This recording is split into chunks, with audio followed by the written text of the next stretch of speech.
Bonjour à toutes et à tous. Pour la troisième fois au micro de Canal Académie, j'ai la joie et l'honneur de recevoir Stéphane Courtois. Stéphane Courtois a en effet répondu à mes questions à l'occasion de 2 précédentes émissions. La première était consacrée à l'apogée des régimes totalitaires entre 1935 et 1953. La deuxième était, elle, consacrée à l'héritage du totalitarisme en Europe entre 1954 et 2005. Les fidèles de notre émission savent que ces 2 enregistrements disponibles dans notre médiathèque ont eu lieu à l'occasion de la publication aux éditions du Rocher des actes de 2 colloques consacrés donc à la chronologie du totalitarisme dans le monde. Pour être complet, mais n'ayons pas de regrets, avant l'apogée et l'héritage des totalitarismes, un premier colloque avait été consacré à ses origines entre 1900 et 1934. Les actes de ce tout premier volet ont été publiés chez l'Âge d'Homme. Alors, après cette réflexion chronologique en 3 temps, origine, apogée, héritage, eh bien, l'historien qui a dirigé le fameux livre noir du communisme nous offre aujourd'hui un dernier volet d'études du totalitarisme intitulé Les logiques totalitaires en Europe. Ce volet a aussi fait l'objet d'une publication. Celle-ci vient de paraître aux éditions du Rocher. Alors l'approche ici, vous l'aurez compris, sort de la chronologie.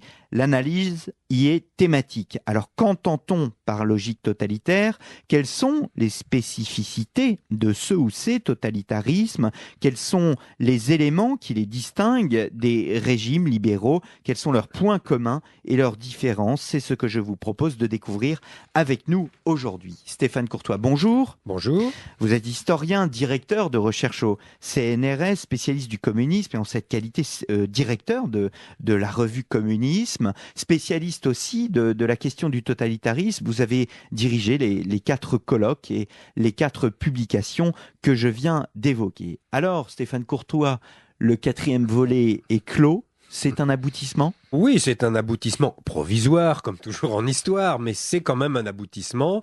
C'est-à-dire qu'après avoir examiné la question, comme vous l'avez rappelé, sous l'angle chronologique, phase par phase, les origines, la naissance, l'apogée, et puis la désintégration progressive et l'héritage éventuel que nous ont laissé ces différents régimes en Europe, j'ai voulu essayer de revenir sur la question, mais sous un autre angle, qui est justement l'angle transversal, l'angle thématique, et d'essayer de repérer certains des éléments fondateurs et fondamentaux du système totalitaire, et en particulier les logiques. Comme n'importe quel grand phénomène historique, il y a là des logiques à l'œuvre.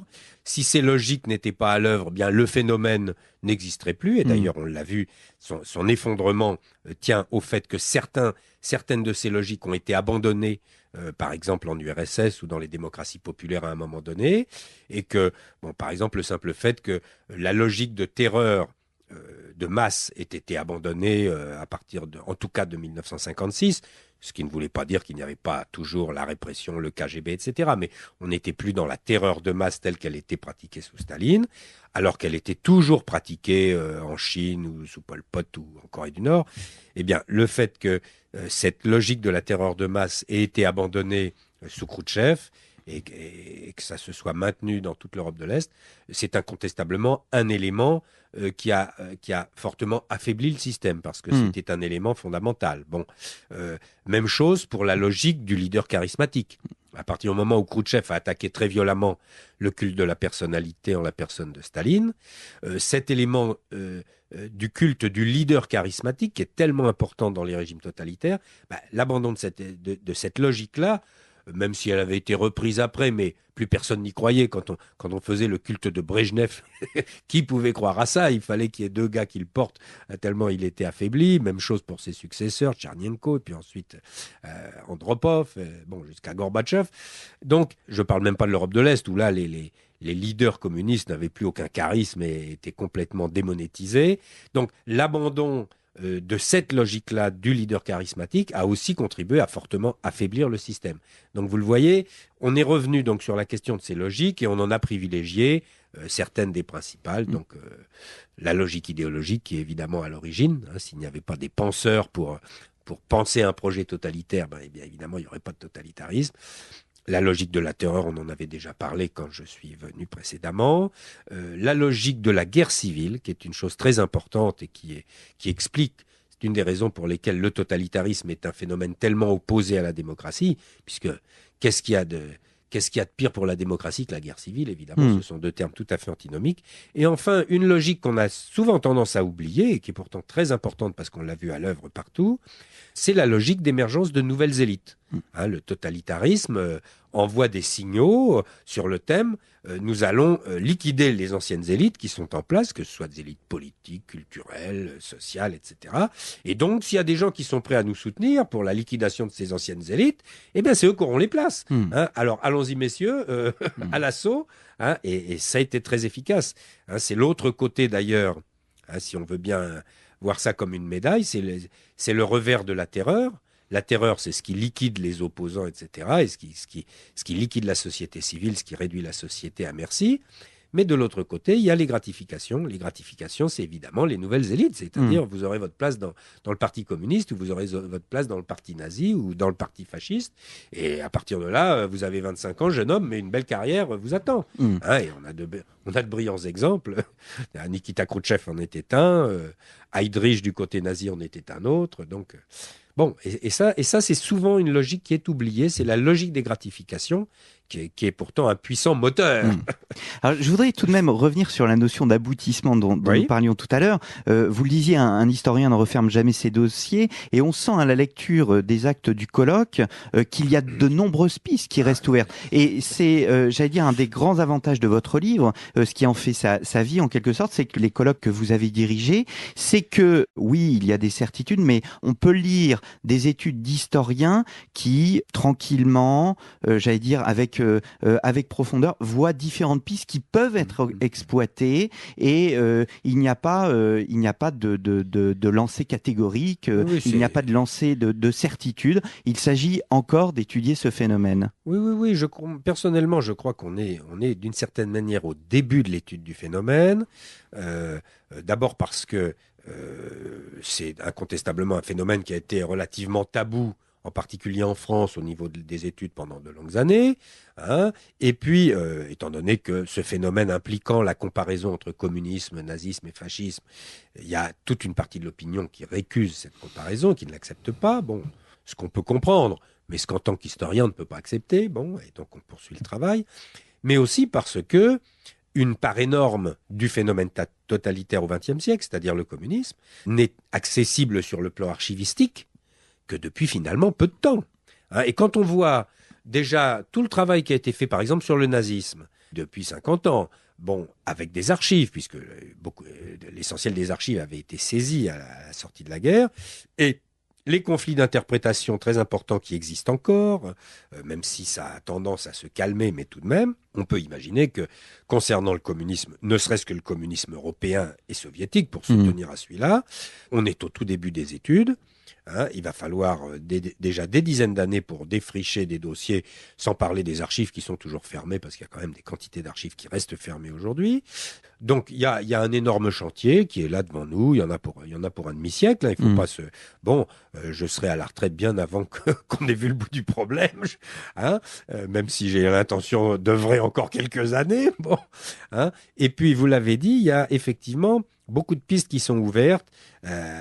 Moi, par exemple, je souhaiterais vivement faire un grand colloque sur, par exemple, révolution et guerre civile, pour voir, mais sans retenir seulement le totalitarisme, mais pour remonter beaucoup plus haut et pour voir comment s'articulent ces deux phénomènes, la révolution et la guerre civile, et comment elles sont susceptibles de mener à des dispositifs sinon totalitaires, du moins ce qu'on pourrait qualifier de proto-totalitaire, par exemple à certains moments de la Révolution française.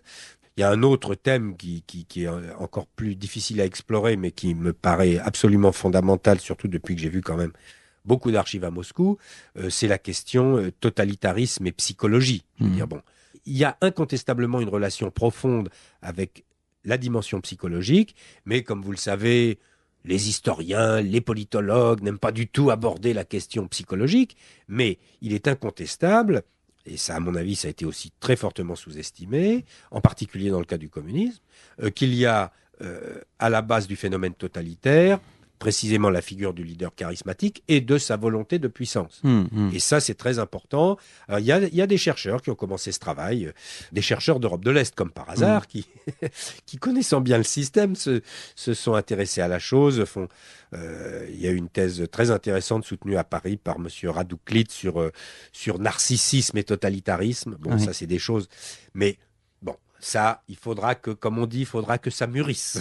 Ça n'est pas encore tout à fait mûr pour mes chers collègues. Mais bon, nous pouvons faire un appel aux étudiants. Ah ben, alors là, plus qu'un appel, s'il y a des gens qui sont intéressés, moi je suis tout disposé à m'entretenir avec eux de ces questions, etc. Mais, et d'ailleurs, vous l'aurez peut-être repéré, dans le chapitre que j'ai fait sur Lénine dans ce volume, Les logiques totalitaires en Europe, j'ai quand même un peu mis l'accent sur cette question, ne serait-ce que dans un ouvrage aussi connu que faire, hein, qui est l'ouvrage de base de tout léniniste, je dirais, hein, le fameux Que faire de Lénine, publié en 1902, qui invente en quelque sorte la notion du parti de révolutionnaire professionnel.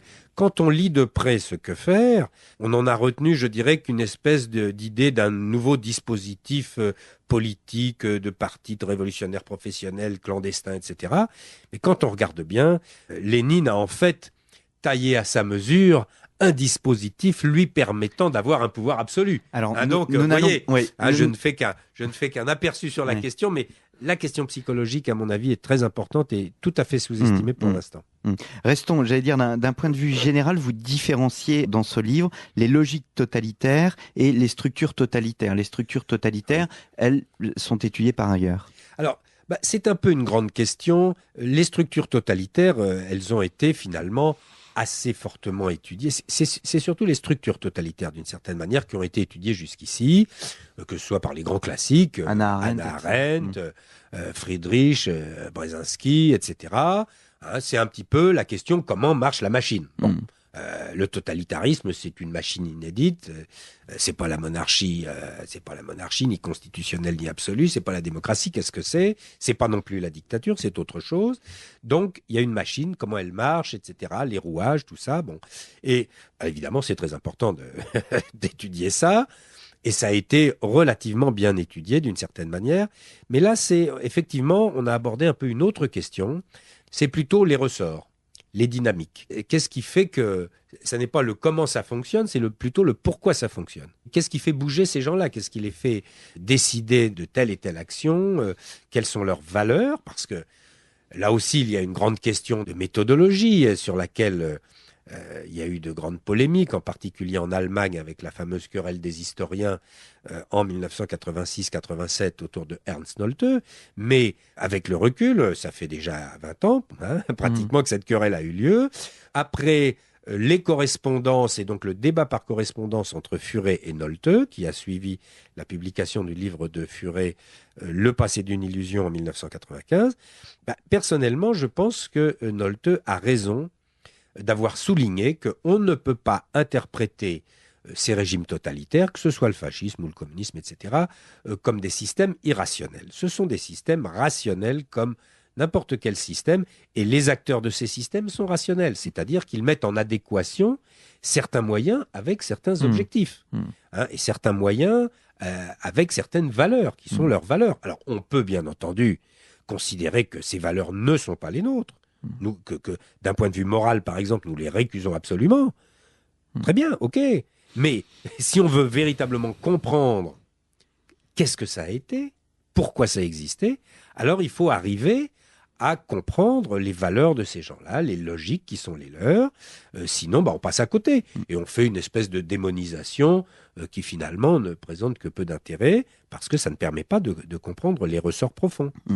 Alors, peut-on dire que la première logique totalitaire apparaît sous la Révolution française? C'est ce que je vous propose de voir, Stéphane Courtois, après une première pause.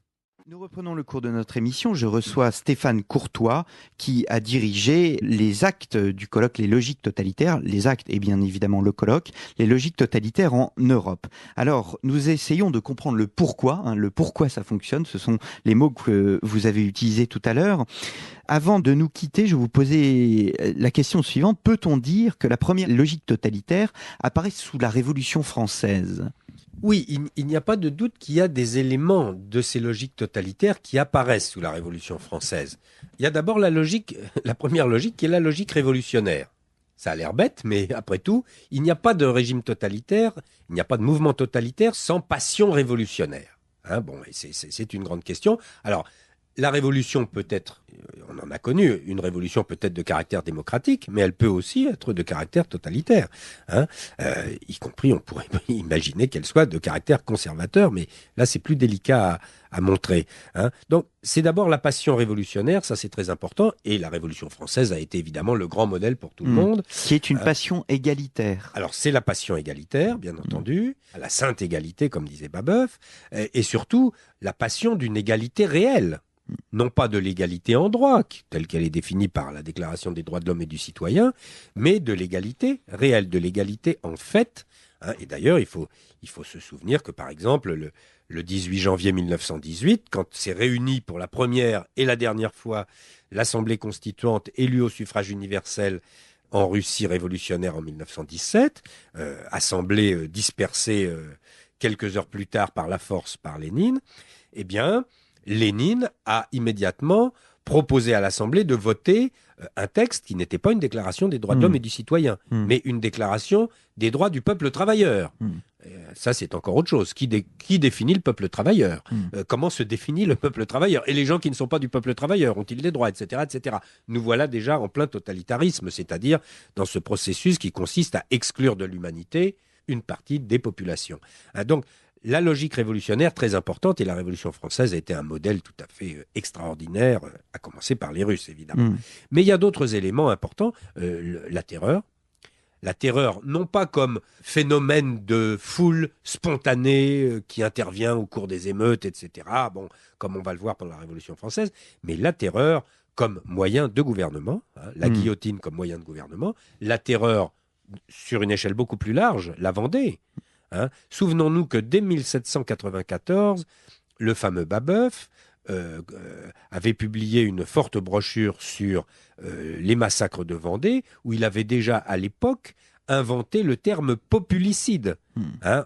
Le terme génocide a été inventé beaucoup plus tardivement, en 1944, par le juriste polonais Lemkin, mais dès 1794, Babeuf, écrivant un livre sur les massacres de Vendée, avait inventé le mot populicide pour désigner l'extermination complète d'une population considérée comme ennemie. Donc, voilà encore un élément qui intervient. Donc, la terreur, bien entendu.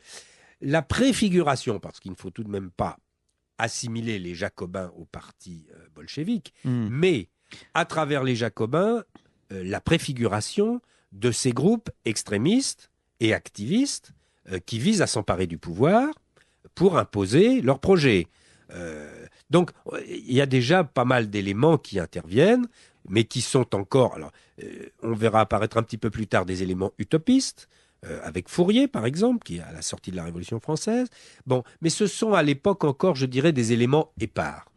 Et même avec Marx, ces éléments sont encore relativement épars, même si Marx rajoute à l'édifice, par exemple, une dimension scientiste, qui est d'ailleurs bien exposée dans l'ouvrage Les logiques totalitaires en Europe par notre collègue Jacques de Witt, philosophe belge, mais qui vit à Berlin et qui a fait un très grand chapitre sur Marx, vu par Kolakowski. Kolakowski, un des principaux penseurs polonais de la période communiste et qui a rompu avec le communisme, et pour montrer comment, effectivement, Marx va ajouter une touche très importante en éliminant de sa pensée, je dirais, tout ce qu'on pourrait appeler les couches intermédiaires et toutes les strates intermédiaires, qui sont précisément celles de la démocratie, et en inventant une espèce de philosophie de l'histoire et de la société qui se veut une science. Or, on sait très bien que les interprétations de Marx, quoi qu'en pense peut-être M. Attali, à travers sa récente biographie de Marx, ces interprétations ont été très largement contredites par la réalité. Alors, nous allons revenir sur Marx et notamment la filiation Marx-Lénine-Staline. Je voudrais tout de même rester sur la Révolution, puisque le texte de Patrice Guenifet est vraiment très, très bon sur la question révolutionnaire, très éclairé. Il y a la question de date. Généralement, on situe la terreur en 1793 et Guenifet commence son intervention en redonnant à 1789 une place qu'on n'avait pas l'habitude de voir. Oui, tout à fait. Alors, Guenifet, Patrice Guenifet, qui est un des élèves, un des rares, entre guillemets, élèves de François Furet, et qui malheureusement, à mon avis, n'a pas suffisamment de visibilité dans ce pays. L'école Furet est encore tenue à l'écart oui. Et marginalisée, mais Patrice Guenifet a publié un livre extrêmement important sur la terreur sous la Révolution française. Il montre bien justement ce double aspect de la terreur. D'une part, une espèce de terreur spontanée et de masse qui intervient dans beaucoup de révolutions et qu'on voit apparaître, alors là, dès la prise de la Bastille, carrément. Hein. C'est la violence populaire. C'est une violence populaire, c'est une violence émeutière, où on massacre des gens qui sont considérés comme des symboles de la vieille société, de l'oppression, etc., à juste titre ou à mauvais titre, peu importe. Hein. Mais c'est une violence qui ne vise pas d'objectif politique précis. Hein, ça, c'est important. C'est une violence qui se déchaîne, qui peut être extrêmement violente. Les massacres de septembre, etc. Bon, ce sont des espèces de poussées comme ça de violence, de terreur, qui vont évidemment beaucoup peser sur la société parce que ça marque énormément les esprits. Mais en même temps, ça n'a pas le caractère prémédité, très fortement prémédité, de la deuxième type de terreur, qui sera précisément à partir de 93 tout à fait net, hein, qui est cette terreur mise en œuvre par des groupes restreints, très activistes, et qui s'en servent comme un moyen de s'emparer du pouvoir et un moyen de conserver le pouvoir, bien sûr. Hein, et ça, c'est une préfiguration de ce que nous verrons, par exemple, dans la révolution bolchevique. Alors c'est très important, parce que quelques pages plus loin, il dit que ce n'est pas la guerre qui crée la terreur, mais la terreur qui crée la guerre. Absolument. On va voir exactement la même chose d'ailleurs dans la révolution russe et surtout dans l'espèce d'opposition entre révolution russe et révolution bolchevique. La révolution russe, elle s'étend du début de mars 1917 jusqu'au 7 novembre où Lénine prend le pouvoir. Bon, dans un premier temps, en dehors d'environ 1500 morts, des premières émeutes qui font tomber le tsar et où là, il y a pas mal de casse parce qu'il y a encore la police armée, il y a les Cosaques qu'on envoie réprimer les émeutes, etc. Donc là, il y a des morts. Mais ensuite, ça va être une phase relativement très calme, relativement calme, pendant des mois. Simplement, ça bouillonne. Et quand ça bouillonne, il y a deux solutions. Soit on continue à jeter de l'huile sur le feu pour que ça flambe carrément, soit on essaye de calmer le jeu et de pouvoir passer à une étape suivante. Bon, et c'est donc tout ce problème. Hein. Or, la terreur va servir aux groupes extrémistes à créer un climat qui est justement ce fameux climat de guerre civile qui va permettre de mettre en œuvre des solutions extrêmement brutales qu'un certain nombre de gens ne sont pas décidés à utiliser. C'est toute la question. Hein. Tout le problème est d'amener le débat politique sur le terrain de la violence, parce que tant qu'on se limite à la non-violence, il y a des gens qui ont peu de chances de parvenir à leur fin. Donc ils ont tout intérêt à créer ce climat de violence et qui va aboutir rapidement à un climat de guerre civile qu'on voit très bien d'ailleurs dans la révolution bolchevique. C'est-à-dire que bien avant même sa prise de pouvoir, Lénine ne rêve que de guerre civile. Et il considère que, de toute manière, on ne pourra pas faire une révolution sérieuse si on n'organise pas la guerre civile, de créer une véritable situation de guerre civile, ce qu'il va arriver à faire d'ailleurs. Alors Guenifet a un avis bien évidemment très nuancé, hein. Il ne s'agit pas de faire de la Révolution française un mouvement totalitaire pur. D'ailleurs, il explique bien qu'il y a cette notion de parti qui est absolument inexistante. Absolument. Donc c'est pour ça que dans la comparaison entre jacobins et bolcheviques, il faut être très prudent. Le club des Jacobins n'est pas encore un parti. Il n'a pas d'idéologie très constituée.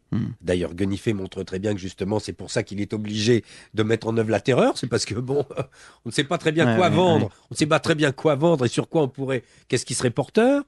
Donc, finalement, on est bien obligé de mettre en œuvre la terreur pour faire taire les opposants. Hein. Donc, on voit très bien que dès ce moment-là, il y a ces éléments proto-totalitaires. Bon, le problème, c'est que entre la révolution de 1789 et 1917, il va quand même se dérouler plus d'un siècle, au cours duquel d'ailleurs, et ça François Furet l'avait très bien montré, au cours duquel l'idée révolutionnaire s'est progressivement désagrégée. C'est-à-dire qu'à la veille de 1914, l'idée révolutionnaire qui était portée par les mouvements socialistes était très fortement affadie, tout simplement parce qu'elle était extraordinairement contaminée par l'idée démocratique et par les processus électoraux. Tous les partis socialistes étaient en train de s'intégrer dans le processus électoral donc dans le processus démocratique, donc dans l'abandon d'une idée d'une révolution guerre civile. Et évidemment, 1917 va casser tout ça et va remettre à l'ordre du jour l'idée révolution guerre civile, et avec en plus, malheureusement, un succès. Alors évidemment, à partir du moment où ça a réussi, c'est une formidable poussée, une formidable aspiration d'air vers ce type de modèle. Alors, il y a un élément très important, hein, c'est la guerre. Les éditions Kallmann-Lévy viennent de rééditer l'ouvrage de Georges Mossé, Les racines intellectuelles du Troisième Reich, la crise de l'idéologie allemande. Georges Mossé a écrit un autre ouvrage qui crée un lien justement entre révolution, Première Guerre mondiale et régime totalitaire. Absolument. C'est une idée qui est aussi très présente dans votre ouvrage. L'idée de Mossé, c'est que la guerre de 14, qui, comme chacun sait, été extrêmement violente, oui. Non pas que les gens aient voulu se massacrer forcément, mais ayant mis au point des armements extrêmement destructeurs, oui. Ils se sont aperçus au bout d'un certain temps que ça faisait énormément de dégâts. Bon, alors, mais une fois que c'était lancé, on ne pouvait plus arrêter la machine. Bien. Donc, une guerre extrêmement meurtrière, comme on n'en avait jamais vu. Bon. Brutalisation des sociétés européennes. Brutalisation des sociétés du fait de la guerre. Et cette brutalisation menant à une brutalisation du champ politique lui-même qui se retrouverait dans le phénomène totalitaire. Alors là, il y a de grands débats qui sont engagés parce que Mossé a incontestablement raison sur une partie du problème. C'est-à-dire que la guerre a incontestablement brutalisé les mœurs des sociétés, etc.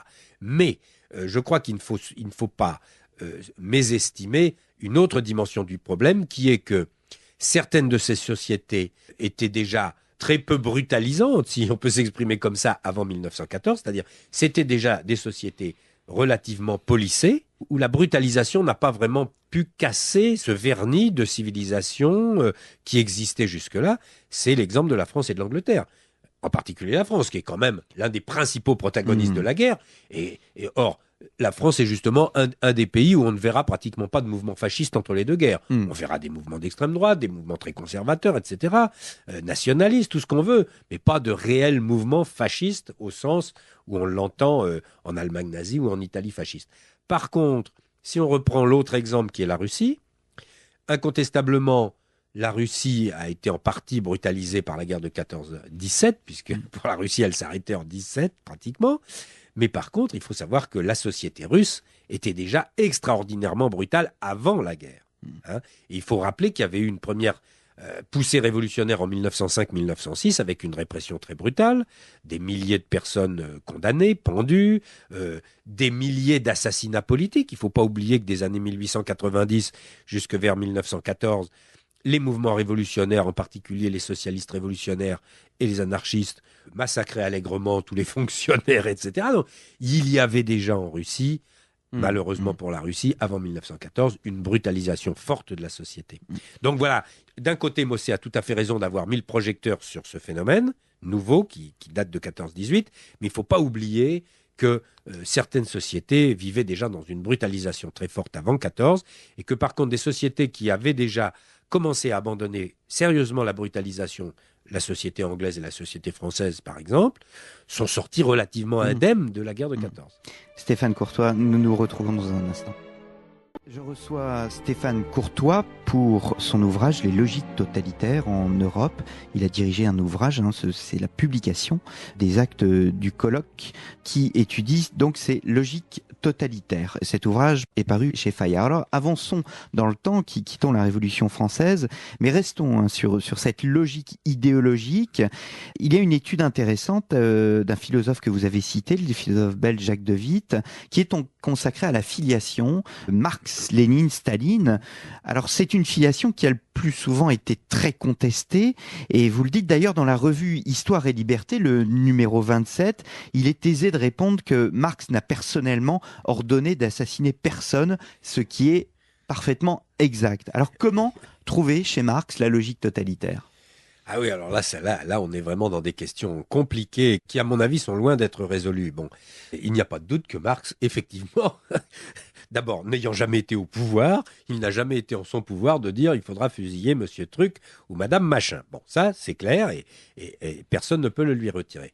Ceci dit, il y a incontestablement chez Marx des éléments qui vont pousser, je dirais, un homme comme Lénine, par exemple, à aller plus loin et à passer à l'acte. En fait, Marx établit une espèce de soubassement sans lequel Lénine n'existerait pas et sans lequel la révolution bolchevique n'existerait pas. Alors pourquoi ? Il suffit de reprendre tout simplement ce texte fameux et fondamental, et ça n'est pas parce qu'il est assez court qu'il n'est pas fondamental, c'est le manifeste du Parti communiste, de Marx et Engels, mais enfin surtout de Marx, de 1848, où il y a quand même là un certain nombre de choses fondamentales qui sont dites. C'est d'abord l'idée que l'histoire est commandée par une lutte des classes radicales, et entre deux grandes classes, la bourgeoisie et le prolétariat, et que ça se terminera par l'extermination d'une de ces deux classes. Et ça, c'est dès la première page du manifeste, c'est écrit. C'est écrit que cette histoire se terminera par l'extermination d'une de ces deux classes. C'est donc une vision déjà extraordinairement violente de l'histoire. Et en tout cas, une version qui ne vise pas à une espèce de pacification. C'est plutôt une vision de l'histoire qui est une vision qui prend en compte cette brutalité et qui dit finalement, et c'est d'ailleurs là, ça c'est plutôt la dernière phrase du manifeste, seule la violence va permettre de résoudre les questions. Une des caractéristiques du totalitarisme, c'est ce manichéisme. Absolument, donc c'est une vision en noir et blanc. Qu'il soit nazi ou communiste. Oui, c'est avec au cœur la figure de l'ennemi, très importante, la figure de l'ennemi, il faut arriver à désigner un ennemi. Et d'ailleurs, quand on n'a pas assez désigné d'ennemis, on s'en invente un. Vous trouverez dans cet ouvrage les logiques totalitaires en Europe, un chapitre de notre collègue Matar Bonucci sur la campagne antisémite de Mussolini en 1938, où Mussolini n'a rien trouvé de mieux et de plus intelligent pour relancer la dynamique révolutionnaire du fascisme, parce qu'il trouve que les Italiens sont vraiment trop avachis, il faut les réveiller, on va lancer une campagne antisémite. On va désigner un ennemi, et on va pouvoir taper sur l'ennemi, etc. Donc la figure de l'ennemi, c'est très très important. Alors, tout le problème, c'est qu'en démocratie aussi, les gens peuvent être ennemis. Simplement, ce sont des ennemis qui acceptent de faire une guerre avec des armistices, avec des paix qui peuvent durer longtemps, entre les partis, etc. Le problème, c'est que dans le cadre du totalitarisme et de la guerre civile, on est dans un cadre tout autre. La guerre civile n'a rien à voir avec les guerres des partis en démocratie, ni même avec les guerres nationales. En guerre civile, il n'y a qu'une solution, c'est l'extermination de l'ennemi. Donc il n'est pas question de paix, il n'est pas question d'armistice, il n'est pas question d'accorder le pardon, etc. C'est l'extermination de l'ennemi, et ça c'est très important. Or, si vous prenez le manifeste communiste, Marx désigne très clairement un ennemi, qui est le bourgeois, tout simplement le bourgeois. Et d'ailleurs, François Furet, dans son Passé d'une illusion, les 100 premières pages du Passé d'une illusion, c'est véritablement revenir sur la figure du bourgeois. Et pourquoi et comment le bourgeois est stigmatisé comme véritablement l'élément perturbateur qui fait qu'on ne peut pas arriver à une société harmonieuse, et l'élément qui doit être détruit. Et d'ailleurs, c'est un mot qui va très vite venir dans la bouche des révolutionnaires en Russie. Le bourgeois, le bourgeois, il y a d'ailleurs très peu de bourgeois en Russie. Et bon, toute personne qui présente un aspect un petit peu policé, etc., c'est un bourgeois.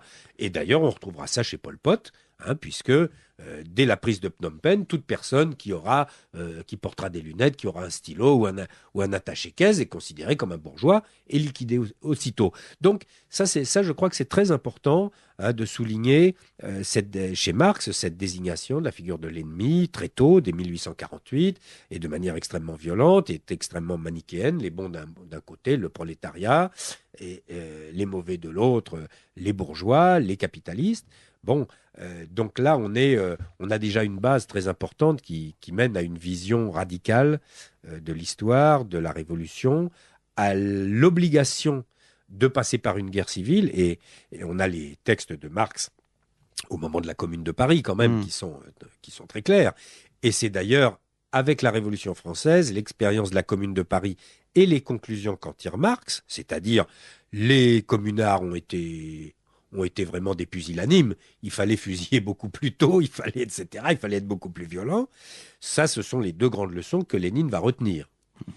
Simplement, Lénine va, lui, ajouter... Alors, il y a chez Marx, en plus, cette dimension de légitimation de toute cette pensée et de toute cette action par cette espèce de scientisme marxiste, c'est-à-dire...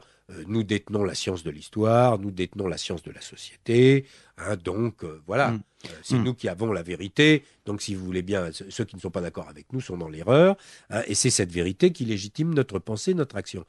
Lénine, lui, va y ajouter un élément supplémentaire qui est très important. C'est la notion de parti. C'est la notion de parti de révolutionnaire professionnel. Ouais. Parce que la notion de parti existe déjà en 1917 et même en 1902, quand il écrit Que faire, il y a déjà des quantités de partis, que ce soit en France, en Allemagne, en Allemagne une social-démocratie puissante, etc., en Angleterre. Bon.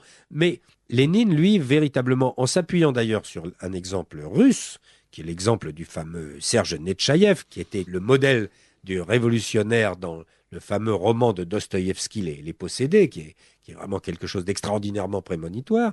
Alors, Lénine, en s'appuyant sur cet exemple russe, va créer d'abord l'idée, puis ensuite la réalité du parti de révolutionnaires professionnels, c'est-à-dire un parti formé de ce qu'il appelle lui-même des agents.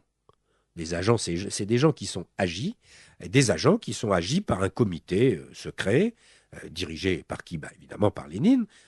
Et là, on a quelque chose de tout à fait nouveau, parce que là, on a l'invention d'un phénomène politique qui est hors société. Ce groupe des révolutionnaires professionnels, il est tout à fait hors société. Il ne s'intéresse pas à la société, il n'a pas de racines dans la société. S'il en a, il les coupe, il s'en débarrasse. Et en fait, il fonctionne de manière tout à fait autonome avec ses propres valeurs, son propre monde. Et c'est précisément ce parti de révolutionnaires professionnels qui est d'abord un petit noyau. C'est un petit noyau autour du leader charismatique qu'est Lénine. Mais le problème, c'est que ce petit noyau va d'un seul coup se retrouver dans une situation très favorable qui va être la révolution russe de 1917. Et là, le génie révolutionnaire de Lénine, comme le génie révolutionnaire de Robespierre, cet homme-là va véritablement faire basculer toute la situation. Alors, il y a un texte très intéressant dans cet ouvrage, Les logiques totalitaires en Europe, paru aux éditions du Rocher. Nous sommes dans la logique de parti, cette fois, cette dernière logique que vous donnez. C'est un texte de Pavel Chinsky, enseignant au lycée français de Moscou, et doctorant, qui présente la constitution du parti à l'ère stalinienne, mais dans les premières années. Ouais. Et finalement, il crée un lien entre Lénine et Staline. Tout à fait. Ah oui, c'est un texte tout à fait passionnant et très neuf. Et là, on voit que les archives commencent vraiment à apporter des choses très importantes. Pavel Chinsky montre comment Staline s'est emparé du parti bolchevique dès 1924, 25, 26. Bon, il faut rappeler que Staline avait été désigné par Lénine comme secrétaire général du parti en 1922. À la veille du moment, en décembre 22 et en janvier 23, lors de ses derniers moments de lucidité, Lénine a fait une petite notice en disant « Je crois qu'il faudrait dégager Staline du poste de secrétaire général parce qu'il est peut-être un peu trop brutal. » Bon, c'est assez drôle pour quelqu'un qui voulait justement de la brutalité. Oui, alors c'est très important parce que en fait, ce sont les derniers mots de votre intervention. Vous terminez votre étude sur Lénine en évoquant le fameux testament et les remords à propos de Staline, comme quoi c'est un successeur trop dur. Or, vous dites qu'il n'en est rien, il se situe dans une continuité. Il se situe dans une totale continuité. D'ailleurs, si Lénine l'a désigné comme secrétaire général du parti, c'est qu'il considérait au début de 1922 que c'était son bras droit le plus fiable et vraiment un dur, quelqu'un qui n'allait pas mollir. Et d'ailleurs, vous le savez, on l'avait déjà dit dans le livre noir du communisme, régulièrement, Lénine envoyait des télégrammes en disant « Trouvez des gens plus durs, etc. Il faut que ce soit plus dur. Bon, il faut que la guerre civile soit menée radicalement. » Bien.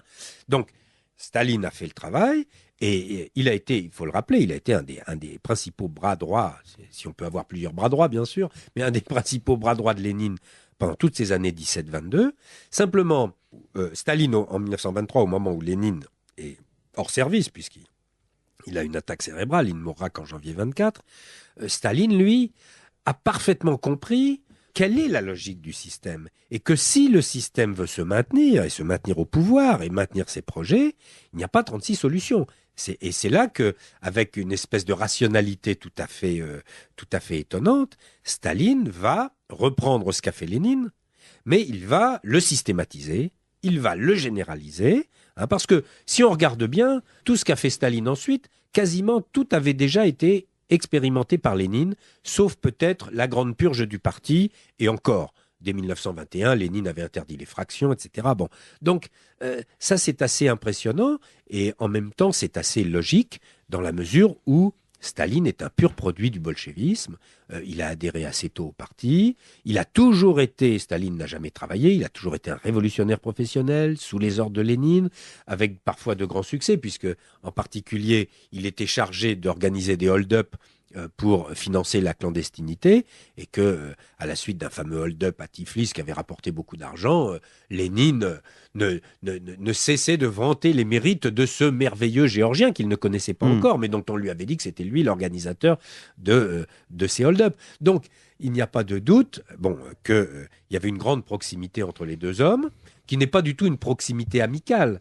D'ailleurs, Lénine n'a pas d'amis. Lénine est un professionnel de la Révolution et il ne pense qu'à ça. Donc, toute personne qui peut lui rendre de grands services dans l'avancée de la Révolution, c'est bien. Si cette personne ne fait plus l'affaire, on la jette, c'est pas le problème. Donc, il y a une continuité et là, les archives parlent très fortement. Enfin, je veux dire, et en particulier, il y a une vieille légende qui traîne dans toute l'historiographie, légende qui a été propulsé par Trotsky. Les fameuses phrases de Trotsky sur Staline, la plus grande médiocrité, la plus brillante médiocrité du parti, etc., voulant faire croire que Staline était une espèce de petit apparatchik qui s'était faufilé dans le dos des géants de la Révolution d'octobre. Enfin, c'est une vision complètement narcissique de M. Trotsky. Les archives nous montrent tout à fait autre chose. Je reçois Stéphane Courtois, historien, directeur de recherche au CNRS, qui a dirigé Les logiques totalitaires en Europe, paru aux éditions du Rocher. Nous nous retrouvons après cette dernière pause. Canal Académie reçoit Stéphane Courtois qui a dirigé le livre Les logiques totalitaires en Europe. Il s'agit du 4e volet d'un ensemble de 4 colloques sur les origines, sur l'apogée et l'héritage des totalitarismes. Là, il s'agit du 4e volet, Les logiques totalitaires en Europe, donc un volet beaucoup plus thématique. Alors, nous avons vu cette filiation entre Marx, Lénine et Staline, mais je voudrais tout de même rester sur Lénine, car au fond, vous le dites, c'est lui qui invente un prototype. Oui, c'est un peu la grande question sur le plan de l'historiographie. On a quand même un cas merveilleux qui est le cas d'Hannah Arendt. Hannah Arendt nous publie dès 1951 3 forts volumes sur les origines du totalitarisme, l'antisémitisme, l'impérialisme, etc. Mais on a beau lire ces 3 volumes qui ont été republiés chez Gallimard en collection très accessible et très pratique et remarquable, et ça fait 800 ou 900 pages. On a beau tourner ces 900 pages dans tous les sens, le nom de Lénine est quasiment absent, et surtout, on est censé apprendre les origines du totalitarisme, mais à aucun moment on ne nous dit, et Hannah Arendt ne nous dit, eh bien voilà, le totalitarisme est né tel jour, telle heure, à tel endroit. Alors ça, c'est quand même un problème, parce que tout phénomène historique naît tel jour, telle heure, à tel endroit. Comme la Révolution française, c'est... alors on peut choisir différentes dates, on peut dire c'est la réunion des États généraux, on peut dire c'est le refus du tiers-État de voter par ordre, on peut dire c'est le 14 juillet, bref, mais on peut donner une date. Tandis que là, Hannah Arendt, alors bien sûr, pour le nazisme, pas de problème, l'arrivée d'Hitler au pouvoir, pour le fascisme, de toute manière, Hannah Arendt considère que le fascisme n'est pas un totalitarisme, donc le problème est évacué. Mais pour le communisme, elle nous parle vaguement d'une espèce de coup d'État que Staline aurait fait en 1929, mais tout ça est dans un flou artistique complet, et finalement, eh bien, on ressort de là, on a appris beaucoup de choses, mais pas où, quand et comment était né le phénomène.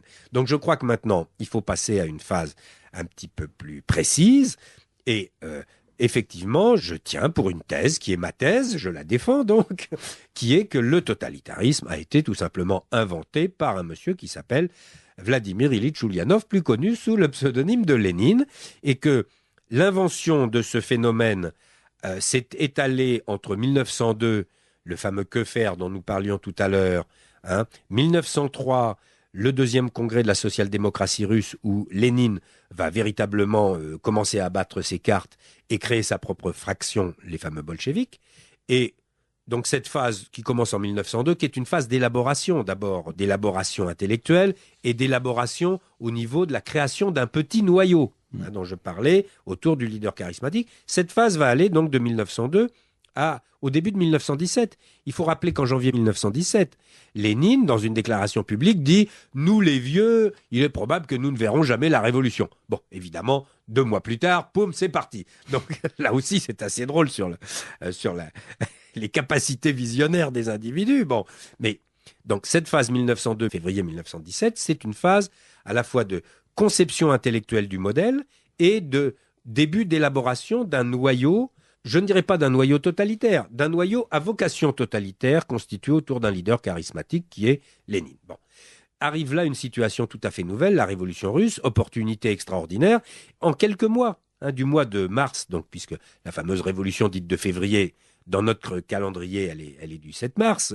Donc, du 7 mars jusqu'au 7 novembre 1917, phase de la révolution russe et non pas de la révolution bolchevique, dans cette phase, ce petit noyau, qui compte peut-être quelques 10 000 individus à tout casser, j'ai envie de dire, au grand maximum, va se transformer en mouvement de masse.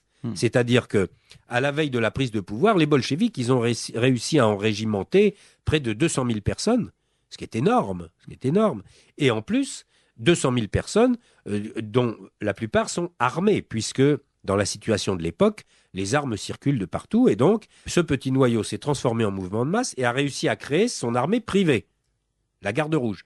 Ça fait beaucoup, ça fait déjà beaucoup, et on se rapproche déjà. Donc là, on peut parler d'un mouvement totalitaire, incontestablement, avec en particulier des éléments qu'avait très bien analysé Hannah Arendt, des éléments déclassés, ce qu'elle appelle la populace.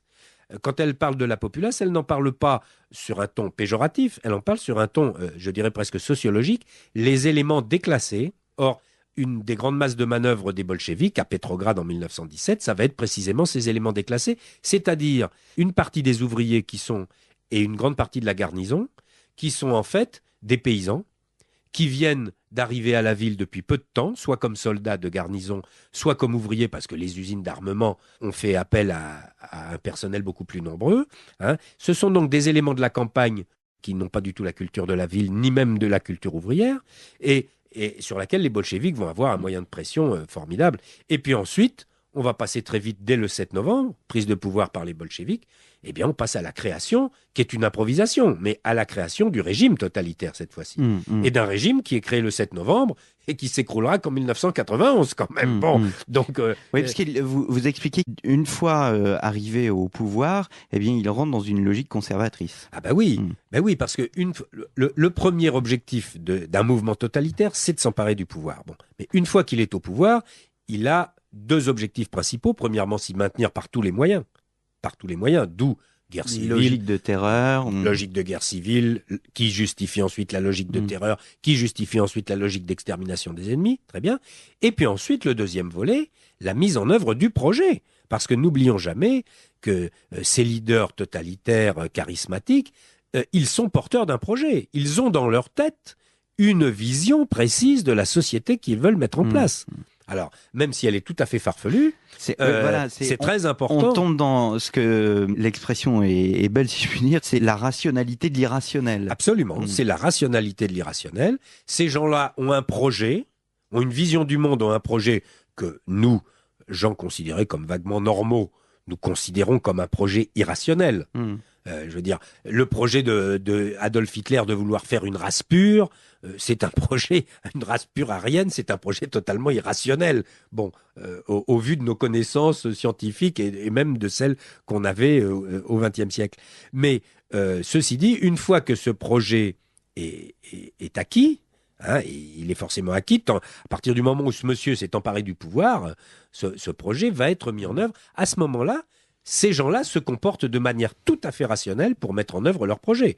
Alors, on le voit très bien dans le cas nazi, mais dans le cas communiste, c'est tout aussi clair. Je veux dire, l'extermination de la bourgeoisie pendant la guerre civile, l'extermination des Cosaques, le pillage complet de la paysannerie qui va amener la première grande famine de 21-22 avec 5 millions de morts, qui sont très largement le fait du gouvernement bolchevique. Bon. Donc, on a là, et les logiques sont à l'œuvre. Je veux dire, Lénine n'a strictement rien à faire qu'il y ait 5 millions de paysans qui meurent de faim, du moment que l'armée rouge, le parti communiste et les villes sont nourris.